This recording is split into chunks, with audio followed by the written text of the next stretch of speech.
Hey everybody, KC here.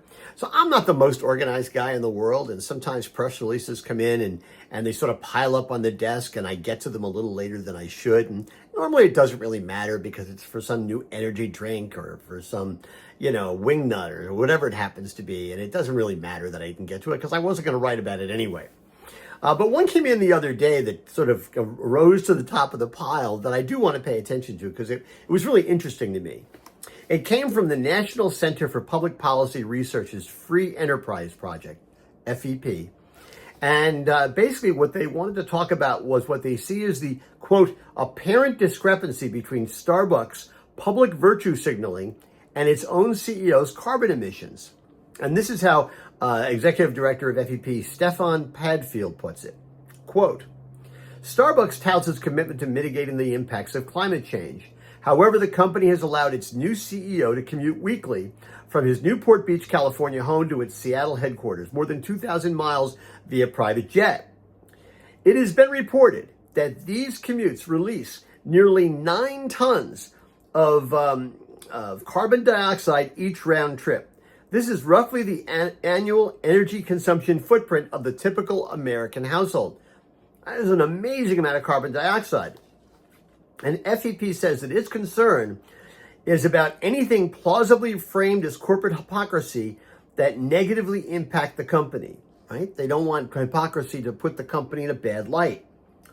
And they want to put together a report that can help identify decision-making defects, including unrealistic climate commitments, which can lead to gaps between the company's commitments and practices. Now, that whole unrealistic climate commitments probably should have been a tip-off to me when I read it, because I didn't really know anything about the National Center for Public Policy Research's Free Enterprise Project.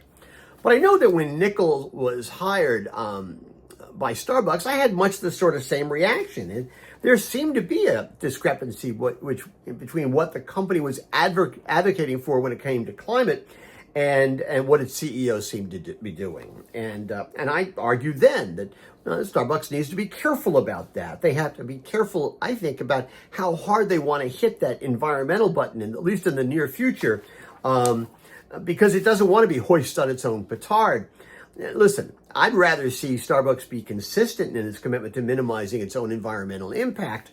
And it sort of bothered me that the company seemed to have a blind spot in this case. And, it ends up, go figure, that FEP and I are not exactly on the same page when it comes to this. FEP, frankly, doesn't give a damn about Starbucks' corporate environmental footprint.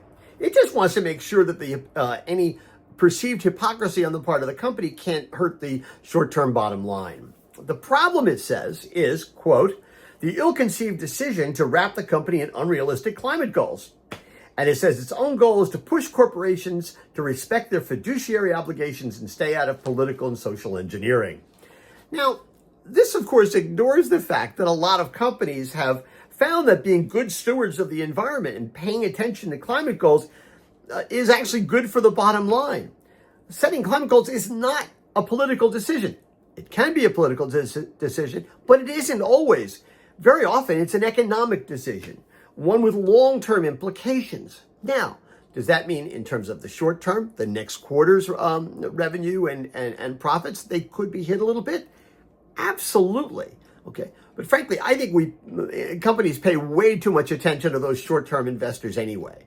I think a lot of companies would be better off if they focus more on the long-term impact. Now, I was just sort of fascinated by the rationale behind FEP's advocacy. I'm amazed that they can actually write a sentence like, that Brian Niccol's private jet, each of his commutes to and from California released nearly 9 tons of carbon dioxide each round trip. And they're outraged by the fact that the company is making climate commitments, not by the fact that the damn jet is releasing 9 tons of that carbon dioxide. I mean, I just don't get that kind of mindset. Listen, I think there's a discrepancy between what the company is saying and what the company is doing. I think they do have to pay attention to that. But I just totally don't get this. Listen, Starbucks has a lot of issues. God knows they have a lot of issues. But backing off climate change is not going to solve the problems they have. I just think they have to figure out an answer to the whole hypocrisy thing and tell these FEP guys to go pound sand because they're making an economic decision, not a political one. Anyway, that's what's in my mind. And as always, I want to hear what's on your mind.